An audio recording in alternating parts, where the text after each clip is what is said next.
Përse njerëzimi është i fiksuar me hënën? Përse duket sikur kalendari i saj është kalendari më i saktë në botë? Për këtë fakt, ju ofroj një test lehtë për të verifikuar këtë fundjavë. Në fund saj janë Pashkët ortodokse dhe me siguri premten e zezë do të bjerë shije ndoshta edhe furtunë. Por koha do të hapet ditën e diel, ashtu siç përshkruhet saktësisht në Bibël, pasi Pashkët ortodokse përcaktohen jo nga kalendari i zakonshëm, por pikërisht nga ai hënor.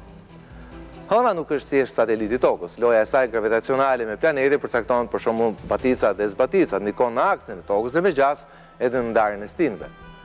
Por po ashtu përcakton dhe ndërgjegje njerëzore që nga koha kur lindi mendimi, si një gur i varur në qiell që herë shkëlqen fort e zmadhohet, aq sa ndonjëherë eklipson dhe diellin, hëna shpesh ka përcaktuar epoka të tëra të njerëzimit. Ka krijuar mite dhe legjenda dhe emri i saj është pakzuar mes krishterëve dhe muslimanëve si një emërues i përbashkët i të panjohur së madhe tek e cila bëjnë pjesë. Hëna ka përcaktuar dhe fate politike. Gara e yjeve lindi si garë se kush do të mbrinte i pari në hënë. E nisën sovjetikët me Yuri Gagarin, por të parët arritën amerikanët me Apollo 11. Më pak se gjysmë shekullin në fakt nga fluturimi i parë me avion. Kjo garë përfundoi me raketa kozmike bërtamore çka solli falimentin e Bashkimit Sovjetik dhe fundin e luftës së ftohtë. Sot megjithëse ka një pakt botëror se konfliktet në tokë nuk do të ndikojnë në kozmos, në anijen Artemis nuk ka kozmonaut rus. Në tokë ndërkohë lufta e ftohtë duket se po rikthehet e nxehtë dhe akrepat e të famshmes orë të Shametit janë shumë afër mesnatës bërtamore. Astronautët nga anija po mundohen të japin sërish mesazhe paqe. Njëri prej tyre, një afroamerikan, e quajti tokën vetë një anije kozmike, ku njerëzimi jeton i gjithë i bashkë. Por ky mision gjithashtu ka dhe një ngarkesë të brendshme politike amerikane. Ai erdhi edhe si një bast me detyrim ndaj NASA-s nga presidenti Trump, i cili kërkonte këtë rikthim brenda mandatit të tij të dytë presidencial. Nuk është i pari. Kennedy e shpalli këtë në vitin 62, duke shpresuar të ndodhte brenda mandatit të tij të dytë, ashtu dhe në fakt ndodhi, por me korrigjimin se ata e vranë në vitin 1963. Në fakt me Neil Armstrong në radio atë ditë korriku foli Richard Nixon, rivali i tij i dikurshëm. Por edhe kjo nuk e shpëtoi Nixonin nga skandalet dhe dorëheqja. Në një tjetër shenjë se qielli shpeshherë nuk bie dakord me tokën edhe kur futet hëna në mes. Po përte kësaj, çfarë të reje sjell ky mision? Përse shkenca, por dhe biznesi janë kaq të obsesuar me hënën? A ka diçka reale apo janë thjesht kopertur, planet për ta banuar atë me njerëz dhe ngritur baza për misionet të tjera në Mars? Fiksimi më interesant është ai me anën e errët të hënës, cilët si janë kushtuar dhe shumë këngë. Ndoshta jo shumë e dinë se hëna i tregon tokës gjithmonë të njëjtën anë. Ana tjetër, e cila e ka shpëtuar eksplorimin njerëzor bile dhe evrojtimeve në distancë nga anijet kozmike që i bijnë vërdall hënës, thuhet se fshe jo thjesht mistere, por dhe minerale të rralla që i duhen kaq shumë industrive sot në tokë, duke filluar nga makinat elektrike apo burimet alternative të prodhimit të energjisë. Pra, nuk ka thjesht doza romantike, as vetëm politike, por gara e re për hënën mund të jetë dhe ekonomike. Dhe me që është dhe aktuale për shkak të konfliktit në gjirin persik me sfond fuqitë e naftës, a rrezikojmë kështu që konfliktin e ardhshëm të armatosur global të tokës ta kemi pikërisht në hënë? Për këtë do flasim sonte. Sigla.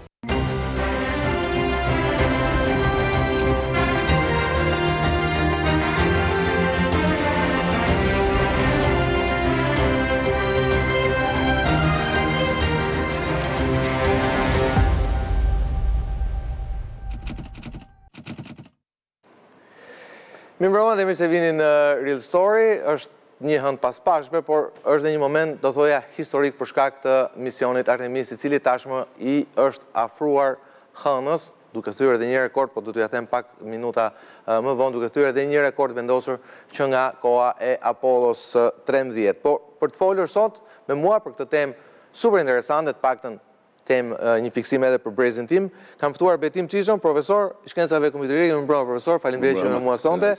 Kënaqësi. Hati Bilibashi, ekspert e teknologjisë, pedagog e shkencave të natyrës. Mirëmbrëma Hati, kënaqësi që kemi në program. Nadia Elbasani, pedagog dhe ekspert e IT-s. Mirëmbrëma Nadia. Dhe Erman Mertenika, një apasionuar pas fizikës, teknologjisë, sidomos inteligjencë artificiale dhe inxhinier nga profesioni. Mirëmbrëma Erman, që se ke për të parë, faleminderit që me mua sërish në program. Ndërkohë në Skype kam lidhje Claudio Peshinin, astrofizikant. Mirëmbrëma Claudio, faleminderit që jemi ne sonte. Faleminderit për ftesën. Është kënaqësi. Po ndërkohë e nisim me misionin me një lajm të minutës së fundit. Misioni Artemis 2 po i afrohet hënës. Ndoshta kemi dhe pamjet, po i afrohet hënës, por ndërkohë sapo ka thyer një rekord cilin e mbante Apollo 13. Këto janë pamjet që vijnë nga kamerat në modulin e misionit Artemis, pra shikoni sa afër është me hënën, anija kozmike që u nisë rreth 4 ditë e gjysmë më herët, dhe sa po ka thyer rekordin e distancës më të largët nga planeti Tokë, një rekord i cili mbaj pikërisht pra nga Apollo 13. Dhe sipas temi njoftimeve të para, ndoshta edhe nga audio ne mund ta kuptojmë, ka patur lot dhe përqafime mes ekuipazhit dhe ndërkohë tani sapo janë fikur dritat në anije, pasi do nisi faza më e rëndësishme ajo e vëzhgimit nga afër të hënës. Pra këto janë pamjet live që vinë nga NASA, nga misioni Artemis. Atëre, do doja ta nisja me të ftuarin në distancë, i cili është edhe astrofizikan. Claudio, çfarë ndjen një person, një astrofizikan, një person që merret kaq shumë me kozmosin, kur shikon, besoj që ne duhet të jesh pak më i ri se unë mosh, pra duhet të jesh më pak se 50 ose aty, pra ne jemi një brez i cili kemi lindur pas temi misionit fundit që zbarkojnë hëna në vitin 1972, nuk e di për ty, për mua ka qenë një farë obsesioni, thoja, okay, a ka ndodhur vërtet një gjë e tillë?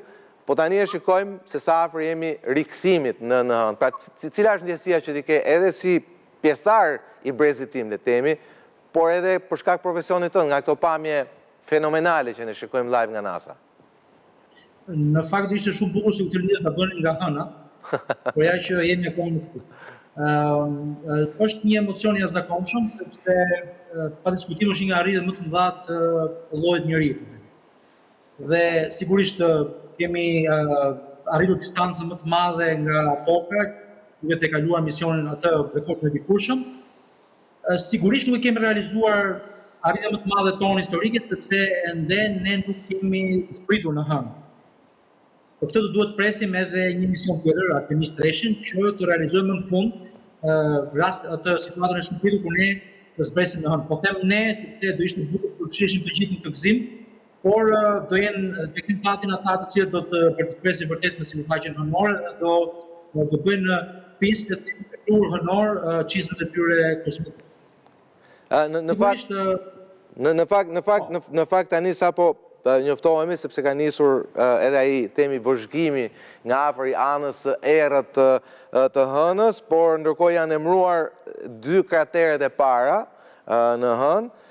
I pari krater quhet Integrity, në bazë të anijes kozmike që po fluturon, pasi kështu quhet dhe moduli, në fakt, që po i çon 4 astronautët në këtë mision fenomenal dhe fantastik. Dhe ndërkohë thuhet që emri i dytë, i krateri i dytë, ka marrë emrin Carol, që është në kujtim të bashortes e cila ka vdekur për shkak të një smundje të rëndë të kapitenit Reed Wiseman, që është dhe kapiteni i ekuipazhit që po nis të udhtim të rrallë rrotull hënës. Pra, ideja çfarë rëndësie ka ky mision edhe nga pikpamja shkencore, Claudio? Mund të themi që më në fund, pas 54 vitesh tashmë, ne kemi rikthyer sërish syt nga hëna.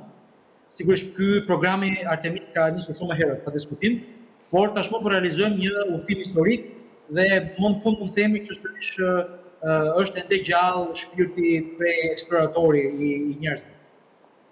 Dhe pse është i rëndësishëm? Ju e përmendni shumë korrekt dhe dhatë shumë informacion shumë korrekt dhe shumë sakt në fillim të emisionit. Dhe duhet të themi që misioni ose programi Apollo me 17 misionet e tij, nga cilët 6 mundsuan zbritjen e njerëzve në hënë, ishte një program i cili u konceptua, u ngjiz dhe u zhvillua, jetoi dhe vdiqte, ta them kështu, në kuadrin e luftës ftohtë, në kuadrin e garës për hapësirë. Kështu që në këtë kontekst ai realizoi qëllimin e tij që ishte të jepte përgjigje pyetjes së famshme, a mundemi ne të zbresim në hënë? Dhe ne zbritëm në hënë plot 6 orë. Programi Artemis ka tjetër qëllim, jo të zbresim në hënë, por të qëndrojmë në hënë. Pra, është jo një hap, por shumë hapa më tutje. Sepse në vijim të programit Artemis është në mision të ardhshme, është dhe ndërtimi i një baze hapësinore të ndryshme në hënë që të shërbesë katapult si piknisje, po themi, për eksplorimin e Marsit apo edhe më tepër në temën tonë globale. Kështu që në këtë kuptim Po ja, se do kemi mundësi të flasim. Me gjitha të, se duhet i vetmi personi cili ka jetuar në i ftuar në këtë emision në atë epokë është profesor Betim. Betim, atëre realisht është gjithmonë, ka ekzistuar gjithmonë ajo ideja shpesher edhe pjesëtarët e ekipazhit janë përballur edhe me provokime nga njerëz cilët nuk besojnë që ne kemi mbritur në hënë në 20 korrikun e vitit 1969. Në fakt duket e pa imagjinueshme se si ne kemi mbritur në hënë, më pak se gjysmë shekulli pasi realizuam fluturimin e parë me avion, kjo është e para. Dhe e dyta, kur ti shikon, unë kam ndjekur gjatë gjithë këtyre muajve sa herë u shty ky fluturimi, një herë për kohën e keqe, pastaj se s'pun një defekt i vogël, pastaj një problem këtu. Pra ideja është si kemi mbritur ne në hënë, i bie që kemi mbritur ndoshta me sy mbyllur, nuk kemi ditur dhe i ka shputuar fati ata astronaut. Ja, tashti duhet kuptojmë një gjë. Ashtu si konkurenca në çdo fushë bën që gjitha kompanitë që bëjnë konkurrencë ngrihen shumë, periudha e parë ka qenë një konkurrencë shumë e madhe midis Bashkimit Sovjetik të asaj kohe dhe, siç e përmendën në fillim, dhe Shtetet Bashkuara të Amerikës. Dihet që Gagarini ka qenë njeriu i parë që u hodh në hapësirë. Fillim shkoi Lajka, qeni ky ai, fundu Gagarini, ku të duan ta çojnë nën, Gagarini u zhduk. Amerikanët në atë periudhën fillestare nuk qenë shumë mirë me lëndëndjekse dhe shpesh herë ju dështuan. Mbasi përmirësuan këtë efekt, e kaluan Bashkimin Sovjetik dhe shkuan deri në hënë. Por duhet të thënë një gjë, konkurenca vazhdoi, se ka qenë konkurencë vazhdimsi, kanë kaluar dhe rusët, bile dhe kinezët kanë zbritur në hënë me robot. Edhe indianët nëse s'gaboj. Dhe kinezët edhe japonezët. Tjerët nuk ashtu nuk jam, domethënë, informuar për këto, dhe ato mund të kenë zbrit, por të parët që kanë zbrit. Dhe kam përshtypjen që indianët zbritën kanë zbrit dhe rusët, kanë kinezët nuk. Kinezët kanë zbritur. Pra dhe kinezët kanë zbrit, por me robot. Vajtja në hënë e njerëzve dhe nuk ishte thjesht sepse ju afru në hënë si pa afrohem tashti. Ishte problemi që duhet uleshin në hënë dhe duhet të ngriheshin nga hëna dhe duhet vinte Apollo në tokë, si avion. Pra ulja e njerëzve nuk është bërë me kapsul në atë kohë, në fundit, me Apollon. është avion. Dhe unë kam pas rastin, ku kam qenë me programin e vita në Amerikë, kam pa edhe vëndin ku është shkon shef ekspozitën e këtu. Taj na trego pak për 20 korrikun e 69. Është ndjek dhe në Tiranë? Absolutisht e gjithë Tiranën. Absolutisht ka 3 pletë e gjithë. Unë isha në universitet në atë kohë dhe sigurisht në atë kohë televizor bardhëzi, mund kishin vetëm ato që kishin bo studimet Bashkimit Sovjetik ato rekordet dhe fillun Iliria dhe këto. Në atë moment,